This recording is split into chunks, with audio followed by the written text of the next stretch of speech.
Good evening, everyone. My name is Dawn. Thank you for joining this webinar brought to you by ASQ Innovation Division. The topic of tonight's webinar is Pivoting Digitally in Today's World of Disruption. Disruption affects all of us personally and professionally. The way organizations and we as individuals embrace and approach the disruption will ultimately shape and determine our future, especially in this ever-changing world of digital evolution. Some of the impacts due to disruption include innovation, technology, and culture. As a result, these impacts breed new consumer behaviors, which consequently inspire novel approaches to marketing, selling, leveraging analytics for root cause analysis, ongoing continuous improvement, and real-time awareness of operational excellence and business performance. If organizations are going to survive any form of disruption, being able to make decisions at the speed of thought based on business performance and the fast changes in market conditions are not only critical but essential. In this session, Therese Kostic will review the necessary components of people, process, and technology and how their interactions create greater efficiencies and are critical to an organization's future. She will review how to incorporate them into strategic and tactical plans while being resilient to think bigger of what is truly possible. The learning objectives are define what digital transformation is and what it is not, review the three critical components of people, process, and technology, and how these three components interact to develop the organization's infrastructure while striving for ongoing continuous improvement and overall operational excellence. Review common challenges that different global industries for organizations, large and small, have experienced as they pivot digitally and what silver bullets they use to overcome their challenges, and review key stepping stones for attendees to become an effective voice as they advocate for a digital transformation to better meet and exceed their customers' internal and external expectations. This webinar is being recorded and the recording will be available on ASQ Innovation Division YouTube channel. In addition, there will be 10-minute time after the presentation for questions and answers. Please post your questions in the Q&A section of the WebEx tool. Tonight, our speaker is Ms. Therese Kostic. Thank you so much, Therese, for accepting to be our speaker today. Therese Kostic is the president and managing partner of the consulting firm, the Kostic Group. She has spent more than 25 years in digital transformation, Lean Six Sigma, and continuous improvement work, working with employees from the C-suite to frontline associates for many Fortune 500 companies. Therese uses her expertise in operational excellence, business analytics, and digital transformation to guide organizations to be leaders in their industry while sustaining continuous improvement and transforming their business to world-class. She is recognized as a thought leader on digital transformation and operational excellence. She is the author of Excelling on a Digital Transformation Journey, a field guide that will help you define your success, as well as co-author and project manager of the Black Belt Memory Jogger, a pocket guide for Six Sigma success. Thank you so much again, Therese, for accepting to be our speaker today. I would like to hand it over to you. Please take it away. Great. Thank you. Thank you, Dawn, for the introduction, and I am very excited about being here and sharing an incredibly timely topic with everyone. So I believe there's going to be Q&A at the end. However, if you have a question, feel free to somehow put it in the chat room, and Dawn will convey the question and we can answer it right then and there. We don't have to wait until the end if that's easier for people. So, digital transformation. It is such an exciting topic, especially where we are in today's world. So for the agenda, what I'd like to do, and this is going to be kind of like at that 50,000-foot level, because there's so much to do with this topic, but we only have like 45 minutes to an hour, so it's going to be a 50,000-foot overview, and I will give you my contact information at the end if you want slides, or if you want to talk about anything. I'm always open because I'm very passionate about it. So first thing I want to do is define what is digital disruption. What do we mean by that? Years ago, someone said to me, oh, that's just a buzzword. Well, maybe it is a buzzword, maybe it's not, but A lot of companies are doing it. So let's make sure we understand what is digital, define it, and what isn't and what is it not. Because there are definitely clear delineations of what it is and not. I want to then talk about three components: the people, process, and technology. Those three components are critical to any type of transformation, whether it's digital transformation, whether you're doing a Lean Six Sigma initiative, whatever you're doing, those three components are critical to any organization, regardless of the industry that you're in. Then I want to kind of pick your brain a little bit and say, what are your organization's challenges? And I want you to start to think about what are those challenges. And as I'm presenting, if you think of something, write it down, because when you write it down, sometimes it becomes more real. And then I want to share with you some common challenges and ways to overcome these challenges based on iconic leaders, iconic industrial leaders that are global. And you'll recognize those leaders, you'll recognize their names and all the challenges that they went through. And I suspect they're not going to be a whole lot different than probably what you're experiencing as well, or what you think you have. So when I start writing the field guide, it was during the pandemic. It was actually just prior to the pandemic. I was at an ASQ Disruption 4.0 conference, and someone from Quality Press, a division of ASQ, approached me and said, would I be interested in writing a book on this topic, and I wanted to write a field guide. So what I find interesting is the quote that I have at the bottom of the slide from Martin Luther King Jr. We are now faced with the fact that tomorrow is today, and we are confronted with the fierce urgency of now. I find it interesting because that quote is 60 years old, and yet it is perfect. It's timeless. That's where we are today. When the pandemic hit, everything went into overdrive. Some things halted, other things went into overdrive, and we're still feeling the impact from this pandemic. So, one of the things that right prior to the pandemic, right in the very beginning, I was working with a variety of clients on their digital transformation or starting to initiate it.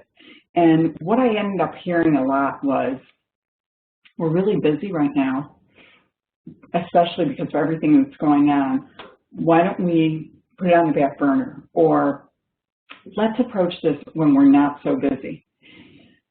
I ask you, when are you not going to be busy? You know, the pace of change today is faster than we've ever seen, and yet today will be the slowest day we ever see again. You have to stay ahead of that curve. You have to embrace the future before it even comes, because those companies that don't embrace the future before it comes, or aren't forward-thinking and risk-taking and staying on the offense of decision-making, those are the companies that ultimately aren't going to survive this disruption that we're currently experiencing and that we're going to continue to experience. So I first want to just give you, so we're all grounded on what is Industrial 1.0 to 4.0. I found that as I talked more and more about digital transformation and industrial disruption, a lot of people were like, we've never even heard of industrial disruption. So for those of you who haven't, I wanted to kind of give you just a basis of what we're talking about here. And those who have, well, great, then you can chime in. So industrial disruption, it started at 1.0. This was started back in the 1700s to early 1800s. Then Industrial 2.0 started, and then 3.0, and currently we are in 4.0, and we have been in 4.0. Some people say that we're actually already started at 5.0, or we're at least on the cusp of it. So what do I mean by this? When we have an industrial disruption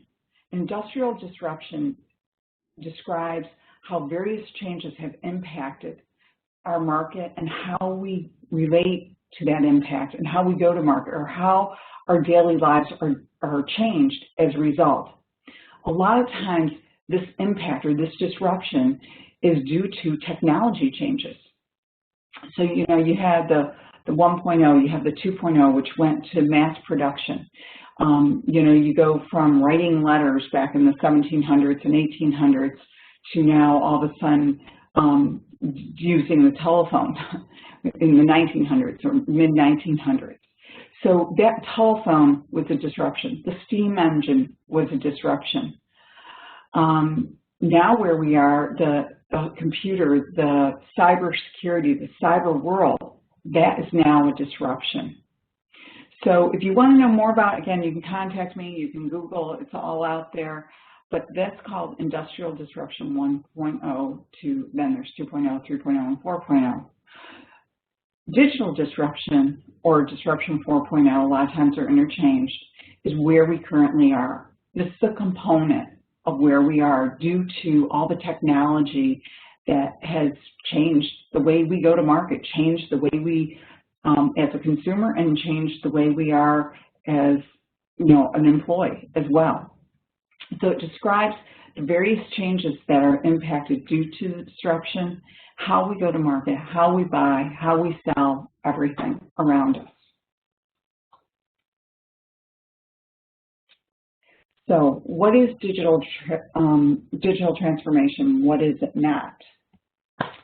So it's kind of, I want to say it's kind of cut and dry. There's obviously exceptions to every rule where it's not being cut and dry, but right now, when we look at digital transformation, it's a process that surrounds all of our digital platforms. So I have a feeling one of your challenges that you're going to think about is the fact that none of your platforms, none of your digital databases talk to one another. And there's a good reason for that, because a long time ago, when companies and organizations were moving along and someone, say, in operations said, oh, you know what, we need to get a database to be able to store all the information from our processes and our operations. So they had a database that was custom to them. And then all of a sudden, distribution said the same thing. Oh, we need something to keep track of everything. So they ended up getting a database that was kind of more custom to them. Then that happened with marketing. Then it happened with sales. And then you can see it kind of goes on and on like that. So now we're in a position where a lot of times, most organizations, their databases don't talk to one another, unless, of course, they've gone through a digital transformation. What we want to be able to do is have these platforms not only talk to one another, but enable and empower employees to be more efficient, more sufficient. Being able, an employee to be able to make data-driven decisions in a very timely manner. We want to link all that databases and data strategies so we have a centralized operational excellence umbrella. What is not, digital transformation is not just simply moving files from analog to digital. It's so much more than just that. It's not replacing people or processes with robots and new technology. I've heard that a lot. Oh, you're just going to come in and we're going to use the latest and greatest technology and then I'm going to be out of a job. No, it has nothing to do with that. It has nothing to do with replacing people. If we're going to use robots or new technology, it's going to make your employee's life easier, and it's going to enable that employee, it's like a resource allocation. It's not laying off. The other really big thing, and my last bullet there, it is not something that is solely owned by the IT department. Because again, that's what I see a lot, where people are like, oh, that's IT's problem. Oh, IT will do it. Well, IT is just one functional area.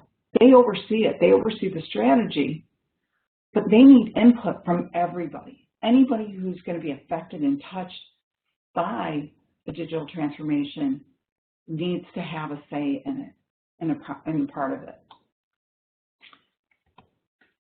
So I want to talk about 3 critical components of a successful digital transformation journey. And those, regardless of the industry, these are 3 critical components that truly will make or break you moving forward, not only with your digital transformation, but honestly, any initiative. And they're really simple. Your people, process, and technology. People, process, and technology. No one of those components has higher value or stronger or more powerful than any of the other 2 components. You need to utilize the people, process, and technology in unison. use their strengths with one another and how they build off of one another and how they feed one another in order to be successful in any kind of initiative or any kind of digital transformation. On the next couple of slides, I'm going to dive into a little bit more about what each one of these three components entails and how do I define this. So the first one is people. The CEO, he was a retired CEO of a Canadian financial institution, one time said to me during an interview when I was writing the field guide, said, your most valuable asset that any organization has is their people. They know more about the processes, more about the organization, their customers, their vendors, their suppliers, everything. Your number one asset is your people. A company's culture is comprised of their people. They can make or break the attitudes, the behavior, what they value. That is what drives a culture, and that is what drives a successful culture if you empower your people, if you identify the right people with a clear vision of the digital transformation and you put them in a leadership role. And then what you do is you build your organization around it. You communicate, you get everybody to support the transformation. It can't just be lip service. It has to be more than that. The people, they understand the processes better than anybody else in the organization. They understand how technology can actually benefit them or hurt them. So the skill set to develop and implement a digital transformation has to start with the people. In the takeaway box at the bottom, if you could just do a quick read of that, I found this really interesting when I was doing my research, and that is Dell Computers. Dell Computers found two key reasons why digital transformation initiatives failed, and both of them were people related. One was the lack of executive support and leadership support, and then the other was the lack of skills within the business to develop and execute a digital strategy that would accommodate all functional groups. Again, keeping that operational excellence umbrella. Next, process. Again, just to reiterate, no one component has higher value than any of the other two components. So next is processes. A complex component of a transformation effort, without a doubt. I define processes as the way an organization works. So if you make widgets, the operations component, but it's not just operations because you make widgets. What about services? What about the financial institutions and the financial services? What about healthcare? When you take everything, any industry, and you break it down, what it all comes down to is we all have processes that we follow. We all are trying to provide our customer with the outcome and the output of our process, whether that's a financial transaction or whether that's an emergency room visit or whether that's a widget that we're making in manufacturing. So the way organization works, goes to market, innovates, however they stay agile, those are the processes that we're looking at.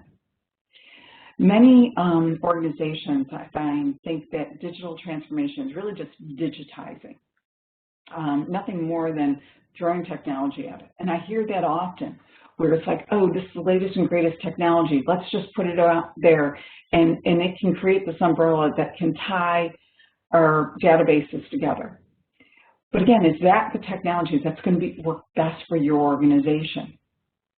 So we need to understand your processes, and we need to understand how your processes and your people tie in together. It's taking existing or creating new processes to make our people more effective and more efficient in this fast-paced climate. The last component is technology. Technology is the enabler of change. When I was defining Industrial 1.0 to 4.0, as I mentioned, the big thing there is technology, the steam engine, the computers, the telephone. That technology is what makes the change happen. That's what creates the disruption. So companies have a tendency to buy technology without really understanding the entire impact. So you need to be careful of that. They also don't understand the entire impact not only to the processes, to the organization, but also to the people. And we need to understand these are processes that exist now, but what about our future processes as we make improvements, as we incorporate innovation? So technology is not tailored for the entire organization, what we've seen, but rather certain disciplines along the way. That's why we have all these different databases. We need to really understand how the people processes all work together before we just go and throw technology at it. You don't want to have a cookie cutter technology, because cookie cutter approach creates data silos, which is what we're probably, or what you guys probably most likely are experiencing already. So we need to have something where you have that single point of truth. That is what is key. And we need to be able to do that with technology, the people, as well as the processes. Now, as you're going through this transformation, there's going to be times that maybe technology is going to play a stronger role than people, or a process will play a stronger role than technology. That's common. That's why it's really important to have a leader who's driving this initiative that not only has a strategy and a strategic vision of the organization, but also has a really good tactical approach to get every level of the organization involved. You know, this cannot just be something that they do at the top and push down. It's also not a grassroots approach either. It's got to be something that's vertical throughout your entire organization.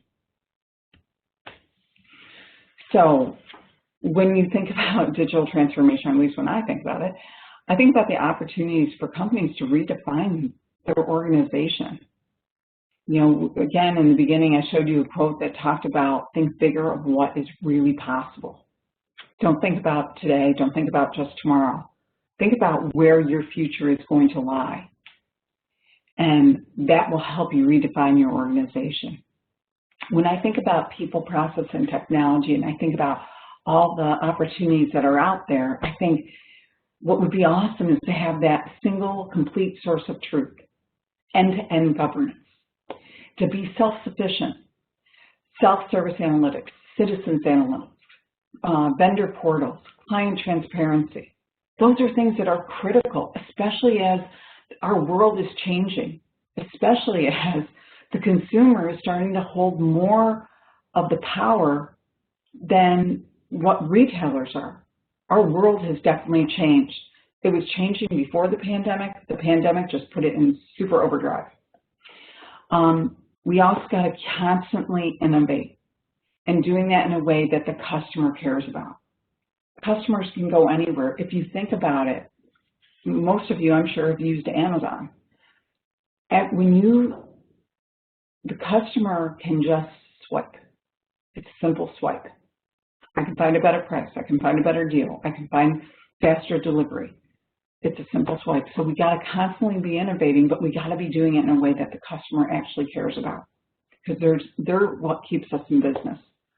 And we need to make sure that it's aligned with the strategic goals and objectives, because we want to make sure that the organization is moving in the direction in order to survive and thrive. So I want you to take a minute, and I want you, if you have a piece of paper, like write it down or write it on your phone or whatever, I want you to think about what are your organization's challenges with digital transformation. And just at least start to think about that and start writing stuff down. Because in a few minutes, I'm going to show you common challenges that are seen in industries, regardless of the industry. And then I'm going to also talk about some iconic leaders and what their challenges were. And so, you know, think about what some of your challenges are. Is it databases don't talk to one another?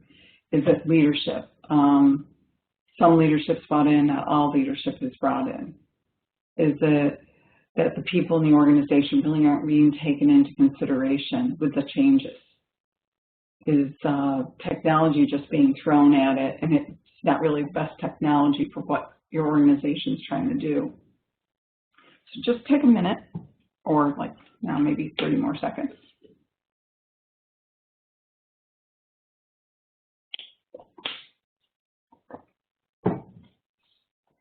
Okay, so here are some common challenges that organizations, regardless of the industry, experience. Technology, culture, leadership, organization-wide digital transformation strategy and ownership, and conflicting priorities. I started my consulting career in the Lean Six Sigma world, and I found that a lot of things resulted in conflicting priorities. You know, you're told to do this thing, but you're being judged or measured on, not judged, but measured on something else. And all of a sudden it's like, okay, what do I work on? Do I work on what I was told to work on, or do I work on what I'm being measured on, which is going to tie back to my compensation? Common challenges. Technology. Again, I think probably, and again, this is where it's typical when you do a webinar, because we don't have the, I can't see your face.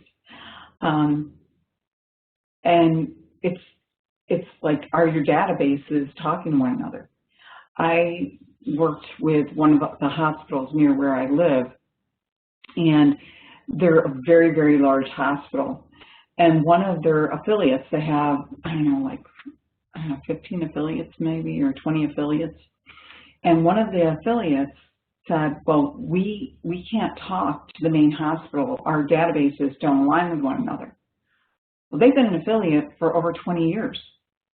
And literally, not as the crow flies, but if you took the street from one hospital to the other hospital, you're talking about something that's less than a mile. Less than a mile. And yet their databases don't talk to one another. They can't get all the information. So someone, you know, one of the people I worked with, he worked in materials management. He was director of materials management, which is a huge organization for when it comes to hospitals, right? And he didn't know what to order. He couldn't order everything. He had to go to all these different databases. It was getting frustrating. Technology is a very common challenge. Culture. Not everyone buys into it. Or you get, yeah, we've already done that. Or you get, we've already done that and it won't work here. Or you get, you know, yeah, you got some organizations all pumped all in and other ones aren't. Or we're not including them at all. We're not like going, again, it's not vertical. It's just like people in the ivory tower are making the decisions and everyone else has to live with it. So a lot of times common challenges are culture. Remember, your culture is your #1 asset, the people in your organization. Next is leadership. I'm going to be talking about one of the iconic leaders. They experienced leadership where it was the CEO was all up, all in, had to transform, but his right-hand men or people, they weren't all up, all in. They didn't see the need to go through a transformation. And so therefore, it ended up, they had to push the restart button multiple times until they made that change. Organization-wide digital transformation, strategy, and ownership. Again, this is not something that just IT deals with. This has to be an organization-wide. It has to be not only horizontal, but also vertical. And we have to have the strategy. What are you going to do? And then have the tactical plan. And then communicate. Communicate, communicate, communicate. The more you can communicate and keep the entire organization abreast at every level, the easier it will be for them to be empowered, to make a change, to embrace it, and to also provide feedback and provide guidance or opinions, because their opinions count too, especially if they're the ones operating the processes. And then conflicting priorities. You know, I think we've all experienced that, and conflicting priorities are really tough, but if you can communicate, the more communication there is, the less conflicting priorities will be a challenge. So, if you can relate to any of those, so can 4 of these iconic leaders. In the field guide, I chose more than 4, like, I don't know how many I even have in there. I have no idea, maybe 10. So as I was putting the field guide together, I did a lot of research. I talked to executives of a lot of organizations, including the ones here. I talked to all different levels within the organization to better understand what are the challenges and how did they overcome the challenges and what were the lessons they learned. What could they go back to and say, this was the lesson learned as we move forward. So we have Best Buy, CocaCola Germany, a Canadian financial institution, and then Cedar Sinai Medical Center. So I chose these four for this presentation or webinar because I thought they were a good gamut. You know, we got our retailer, we got our beverage, we got a financial institution, and we have healthcare. And it's, you know, again, I'm approaching this from a very high level. In the field guide, obviously, it goes much deeper, but it's amazing. Four completely different industries, and yet some of their challenges are very, very similar. So what I'd like to do is take the next couple slides and actually break down each one of the ones I have listed here and what were some of the challenges that they experienced or what were some of the lessons they learned along the way. So first one, Best Buy. Love the story. Best Buy in 2012, 2011, Best Buy, Wall Street had basically was in the process of writing Best Buy off. They said they're not going to make it. Their stock was at an all-time low. It was $12 a share or $10 a share, something like that. And they ended up bringing in new leadership. They brought in leadership that had a vision. And so a year ago, so in 2020, I was interviewing an executive from Best Buy, and he was the one who was telling me, like, hey, this is where our history was, you know, Wall Street wasn't interested in us. I said, you know, are you kidding me? They're not going to be around. And it's what our stock price was. And now here it is, like 8 or 10 years later. Last year, their stock price, when I was doing the interview, because the executive looked it up, was over $100 a share. You know, they grew, but you know what? They learned a lot in the process. And one of the things they talked about was technology, how critical that was for them, the leadership vision. Not only the leadership vision, but sharing that vision across the organization and being humble in the process. And then recognizing that the customer was digital. The customer is no longer what we were used to. So what they ended up doing was the consumer used social media, they used the web, and all their digital platforms. So they needed to kind of do the same in return. They needed to approach their consumer in a way that they could understand. They also realized that they had to pivot to be digitally relevant to the digital consumer. They couldn't just continue doing business the way they've always done business. They had to approach it differently. Best Buy's digital transformation focused on the customer and what the customer needed and wanted with fast service. They adopted the Amazon model. Not only did they adopt the Amazon model, they also have some partnerships with Amazon. If you go into a Best Buy now, you go into a Best Buy, you got the, I can't remember what it's called. I'm drawing a blank, but it's like the Geek Squad, right? Where you can go in, you can touch and feel product, you can try product out, you have the expert Geek Squad person who's willing to help you and is an expert on a variety of different things. So all your questions, technical questions, user-friendly questions, consumer questions can be answered, and you get to touch and feel. But then Best Buy took it one step further. They said, well, what about the digital customer who wants to do everything from his home? Well, he can order online. And Best Buy guarantees that they will have that product to you within 2 hours of ordering it. So either they will deliver, either you can go to the store and pick it up, or you can go in and buy it. If you take a look at their stores, the front part of the store is, shows all the merchandise. But on the back side, the back part of the store, which you can't see, is basically like a fulfillment center, a distribution center. And Best Buy has strategically located themselves around the country and around your cities and all that, so it's easy to fulfill getting product within 1 to 2 hour time slot. Their strong leadership vision and communicating was ongoing. The executive told me we focus on continuous improvement. Whatever we've done today, we're going to do it better tomorrow, and it's ongoing continuous improvement. Great story on Best Buy. Let me just check my time and make sure I'm okay here. Okay. Oops. Okay, next is CocaCola Germany. CocaCola Germany, one of the things that they recognized, similar to Best Buy, was now the consumer is digital as well.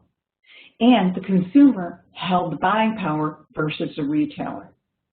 They found their lessons learned was technology and cultural buy-in. Social media was growing in popularity.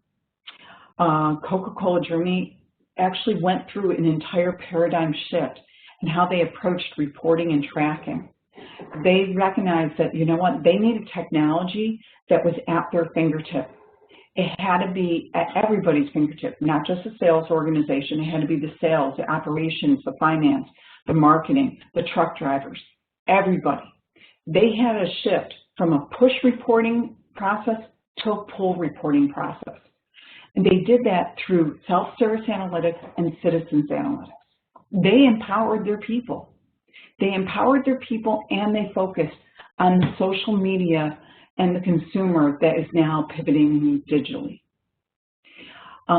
They created empowerment for their employees.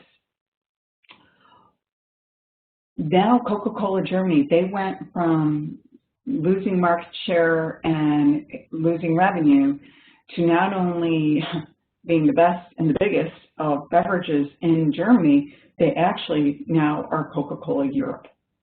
So they experienced huge amounts of success in their digital transformation, but they had to pay attention to the technology and the cultural buy-in. Next is Cedar Sinai. Cedar Sinai Medical Center. So, and again, I think medical centers, you know, you look at it a little differently than maybe going and buying a Coca-Cola or buying a TV at Best Buy. But the reality is they're still a service organization. They're still providing a service. And Cedar's implemented a self-service method and model for their employees. So what they were doing is they were having, again, they had their IT department. So you would go to the IT department if the doctor or researcher or what have you wanted to get information. They'd go to the IT department. The IT department would generate a report. Well, Cedar said, no, we don't want to do that. We want to give the information directly to the people that need the information immediately.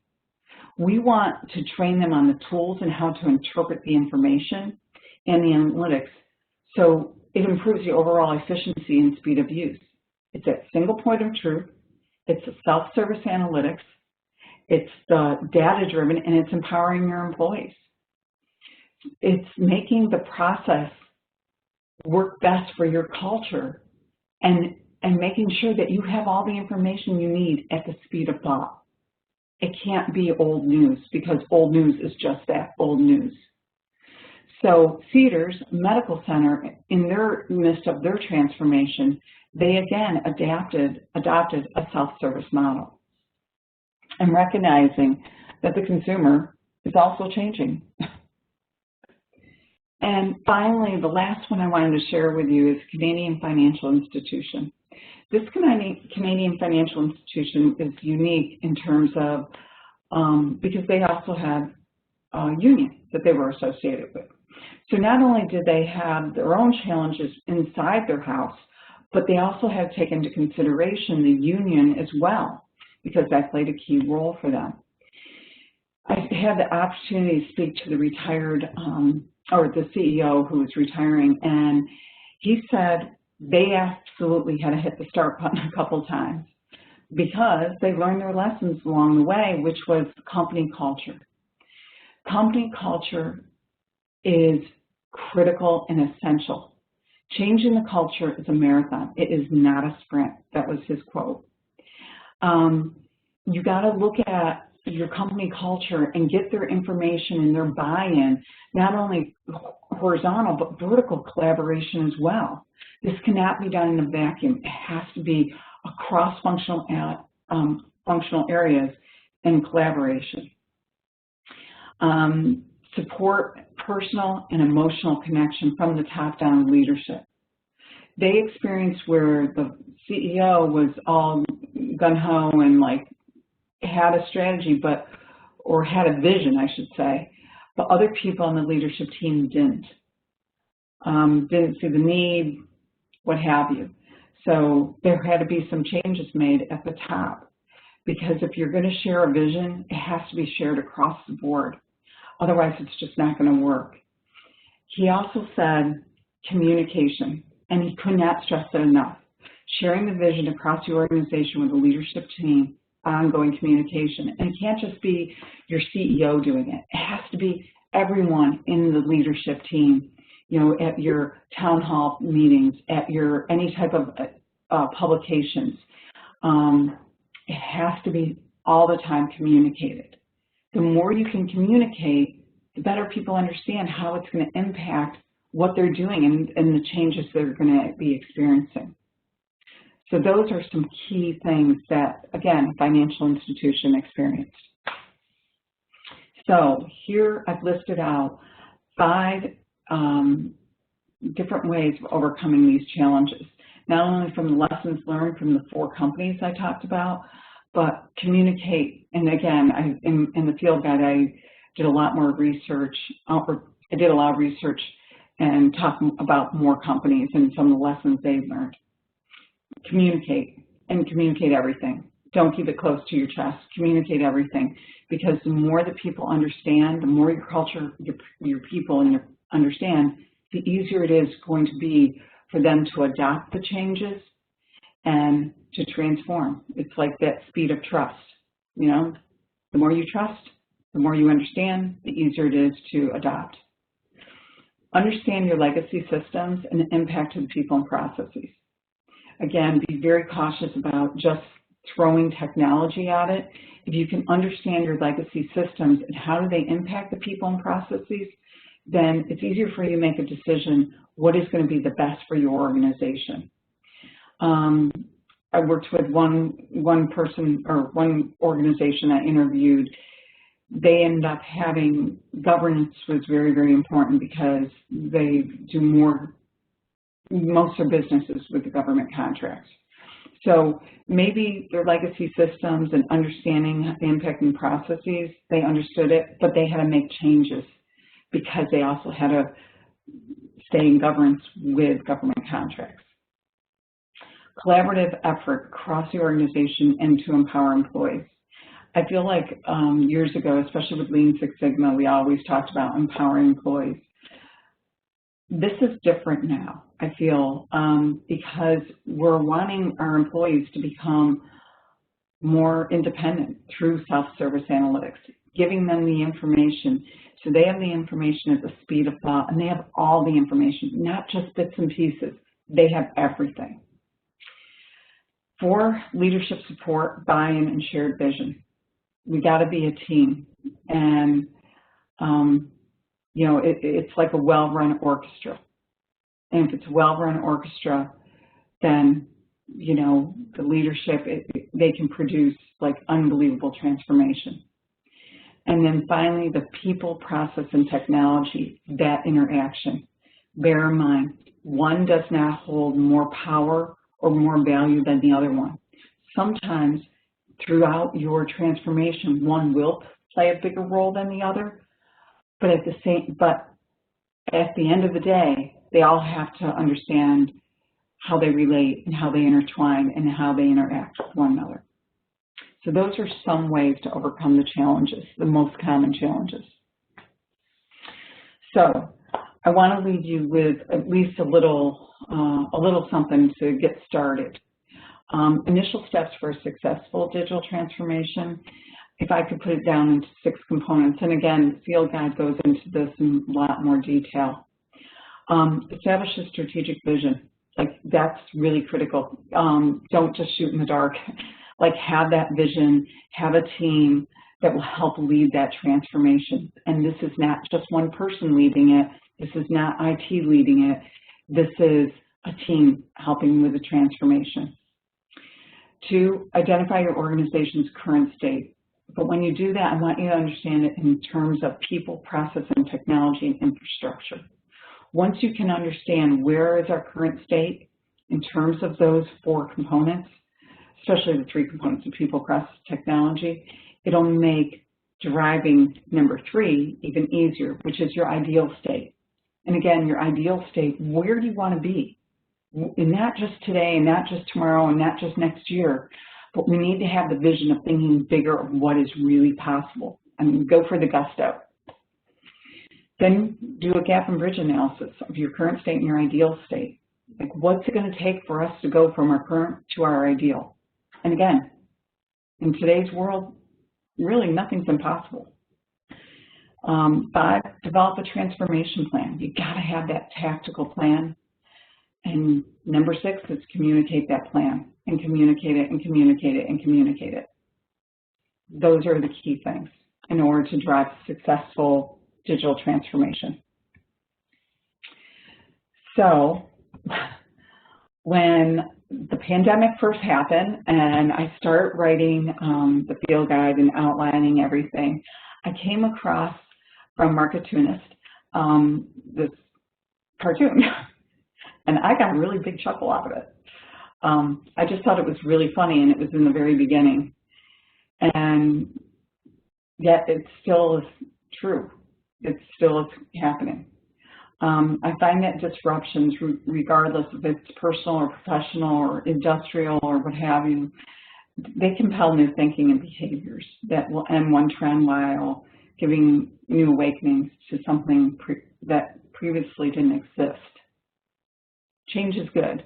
And one of the things I think about the pandemic, more on a personal note, you know, I had my daughter during the pandemic was in 5th grade in the beginning, and all of a sudden she came home to learn.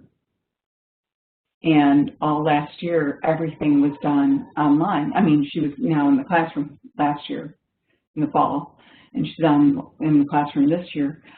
But she will have stronger computer skills than anybody in my generation, anybody in probably my older kids' generation, because everything they're doing is now on the computers. All the learning is. And if you're home like sick or you don't feel well, you're not going to miss class, because guess what? They're going to give you a Zoom call and you can still participate. So I look at her and I look where her future will be versus like where my future was when I was her age. And honestly, the pandemic really had a lot of benefits in that regard. So on that note, I have in this presentation, I have listed out some of my credentials. If you want to know anything more about me and the experience and the companies I've worked for, both as an employee or as a consultant for over 20 years now. And then as Dawn mentioned, you know, I have the 2 books. The digital transformation one was published through Quality Progress. And then the Black Belt, 6 Sigma Black Belt Memory Jogger, that was through Gold QPC, and that was for the 1st edition. And if you need any information, here's my email and my phone number. And please reach out to me. Like, I love this topic, and I would love to help in any way. So at this point in time, I will open up the floor to questions that anyone may have. Just make sure. Thank you. Thank you very much, Iris, again for your presentation. You can post your questions in the Q&A section of the WebEx or in the chat as well.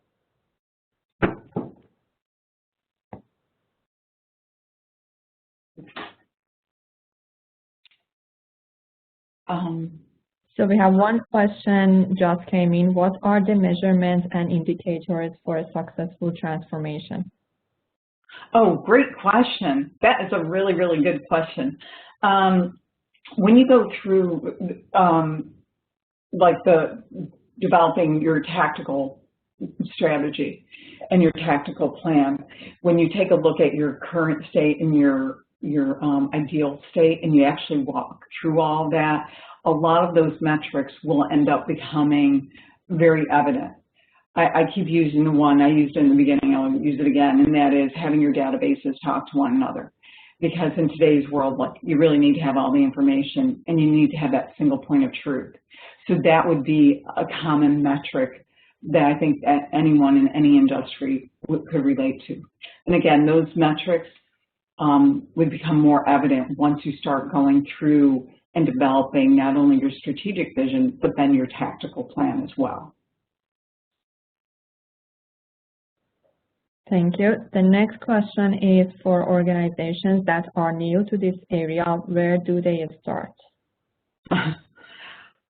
Another really good question. And there's a lot of organizations that are new to this area. And where I would recommend starting is first understanding, what do you want? What is your vision? Like, where does your organization see itself moving forward? We know the pace of change is faster than it's ever been. It's not going to slow down. We know the consumer has pivoted digitally. We already know that, whether it's healthcare, financial services, or retail. So how are you going to innovate to meet your customers' needs? And how are your customers' needs going to change? How are you going to go to marketing?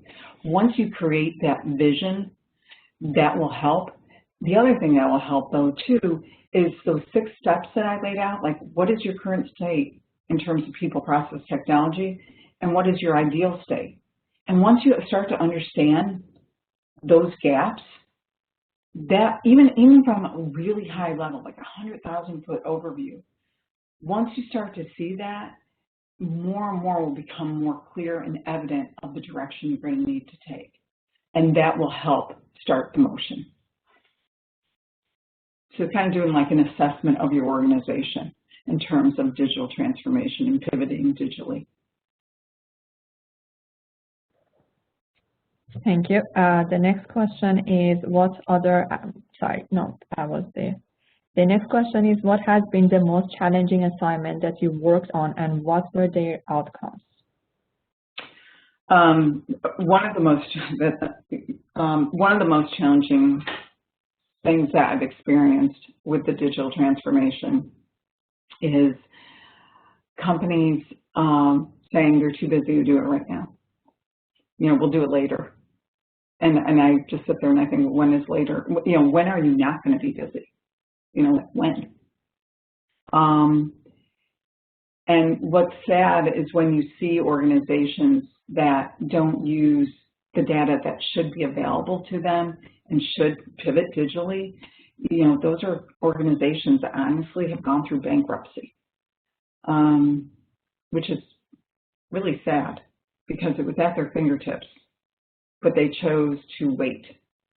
And so that's probably the number one thing I see when I work with companies and they say, well, we're not ready yet, but we will be later. Okay, later may not come.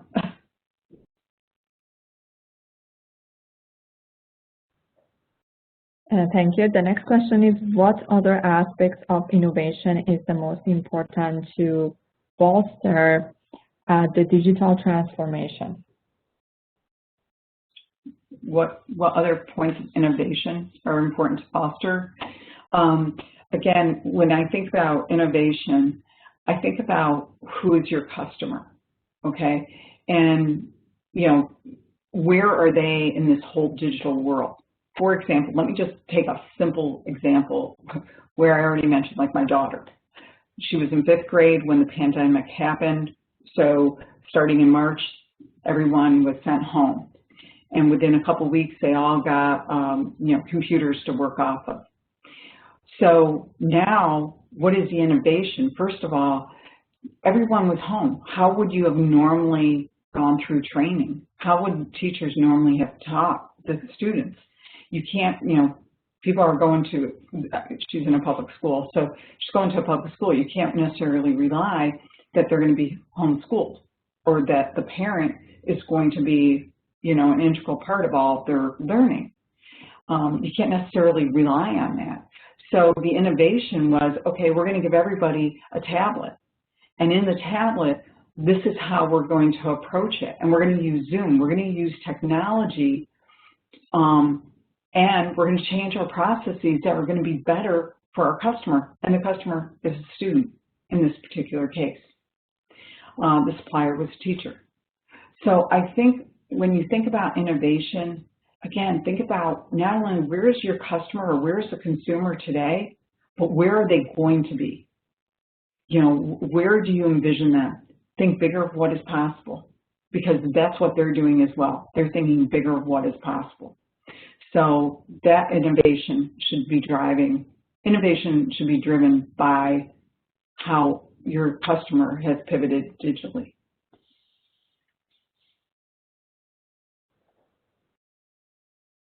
Thank you. The next question is, who would be the one stakeholder you would want in your corner for an effort like this?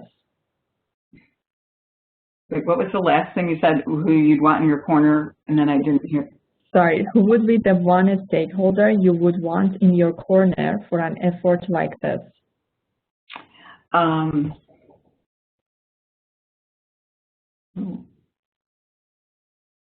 that's a really good question. I wasn't anticipating that one. Who would I want in my corner?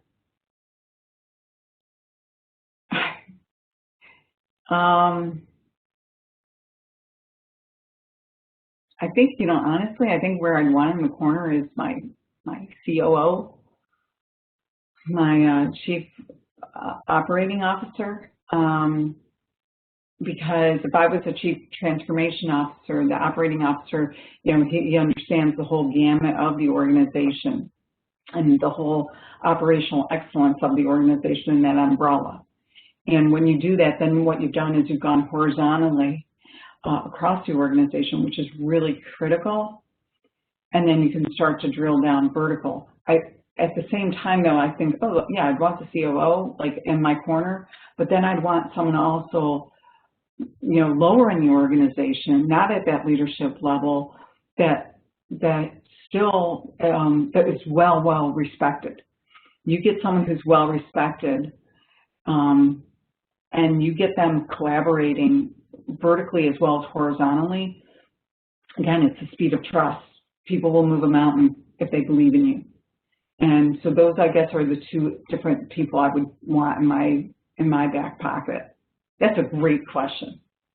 Whoever came up with it, it's an awesome question. Thank you. I can't reveal the names, but I'm not so sure that's correct. Anyways, the next question is, what is an example of a project that went well beyond your expectations positively? What worked? You mean a project, meaning digital transformation project? I guess so. Okay. Yes. Okay. I think the ones that have gone way beyond my expectations are the ones where the organization really did think bigger of what is possible. I find that some organizations really think about, okay, here's a hot button for us, or here's an issue for us, so let's develop something to overcome that challenge. But they don't think far enough in the future. The organizations that think far enough in the future are the ones that end up being more driven, more successful in the long run. You know, they're not doing the little baby steps. I mean, they're going for it. They're really going for it. Those are the projects, when I reflect on all the projects, and again, I can't give specifics just because of confidentiality of the clients, but when I think about the ones that really thought bigger of what is possible and reached for the stars and didn't, you know, really did that paradigm shift, those are the ones that have the most success long term. So, yeah. Thank you. And I think this is the last question. So what is the value that organizations are trying to realize when undertaking a digital transformation, and how do you measure those outcomes? What is the value? The thing is, with the value, organizations, again, our world is pivoting. You know, we're in disruption 4.0. That's no super secret. That's not my opinion. We're there. And our world is going to change as a result of it. You know, technology is such a game changer. You know, think about, I think about your cell phone, right? And, I don't know who's in the audience, but I just remember, my household growing up with 6 kids, we had one phone and it was attached to our wall. And, you had the really long cord. Now, everything can be done on a cell phone. You name it, it can be done. And the thing is, it's not going to stop there. It is not going to stop there. So I just think about the values that it brings. When one of the slides that actually I didn't present, now I'm almost wishing I had, I was going to talk about 4 companies that had gone through bankruptcy, and they were leaders. One was Kodak, and Kodak didn't believe. Kodak is the very first company that had a patent on a digital camera, very first company. But they chose not to go that route. It was a business decision. They chose not to go that route. They chose to stick with film. And as we all know, with a cell phone, I don't even know how many people even have cameras anymore, because I personally just got a cell phone this summer, a new one, that has the best camera on the market. And I have all this camera equipment, and yet I turn to my cell phone because it's easy. It's always with me. The quality is amazing, right? So the value is to avoid going through bankruptcy. I mean, enough research has been shown that if we don't change and transform, then businesses are not going to be around in 5 years. So there's the value. Those are awesome questions, Dawn. I mean, whoever was bringing them in, those are really, really good questions. Probably some of the best questions I've ever gotten at a webinar or a presentation, so thank you. Thank you to the person who asked those questions, and I can see so many comments in here that they are thank you. They say thank you to you for your presentation. Thank you so much, Fred, for your presentation and answering all these questions. If there aren't any more questions, I think we can conclude our webinar session tonight. So I just want to remind everyone you can find the recording of this webinar on ASQ Innovation Division YouTube channel. And thank you all for joining this webinar, and have a good evening all. Thank you, everyone.